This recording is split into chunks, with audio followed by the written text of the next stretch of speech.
శివుడు ఎందుకు కైలాసంలో నివసిస్తాడు? పురాణాల ప్రకారం శివుడు కైలాస పర్వతాన్ని తన నివాసంగా ఎంచుకున్నాడు. కైలాసమనేది చాలా పవిత్రమైన మరియు ప్రశాంతమైన స్థలం. అది హిమాలయ పర్వతాలలో ఉన్న గొప్ప పర్వతం. అక్కడ ప్రకృతి ఎంతో శాంతంగా ఉంటుంది. అందుకే శివుడు అక్కడ ధ్యానం చేయడానికి మరియు లోకానికి శాంతిని ఇవ్వడానికి నివసిస్తాడు. కైలాస పర్వతం హిందూ పురాణాలలో అత్యంత పవిత్రమైన పర్వతంగా చెప్పబడింది. ఈ పర్వతాన్ని దేవతల నివాసంగా భావిస్తారు. భక్తులు కైలాసాన్ని దేవుడి ఆలయంగా గౌరవిస్తారు.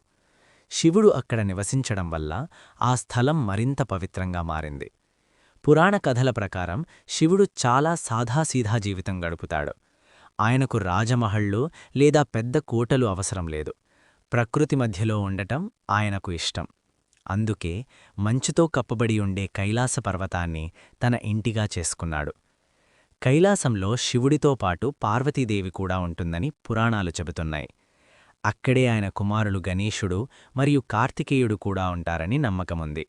అందువల్ల కైలాసం దేవకుటుంబం నివసించే పవిత్ర స్థలంగా ప్రసిద్ధి చెందింది. కైలాస పర్వతం భూమి మరియు ఆకాశం మధ్య ఉన్న పవిత్రమైన స్థలమని కూడా అంటారు. అక్కడ శివుడు ధ్యానం చేస్తూ ప్రపంచానికి శాంతి మరియు శక్తి అందిస్తాడని భక్తులు నమ్ముతారు.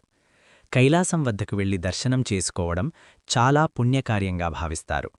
అందుకే శివుడు కైలాసంలో నివసించడం వెనుక ప్రధాన కారణం శాంతి, పవిత్రత మరియు ధ్యానం. ప్రకృతి మధ్యలో ఉండి ప్రపంచాన్ని కాపాడే దేవుడిగా శివుడు అక్కడ నివసిస్తాడని పురాణాలు చెబుతున్నాయి. నమస్తే.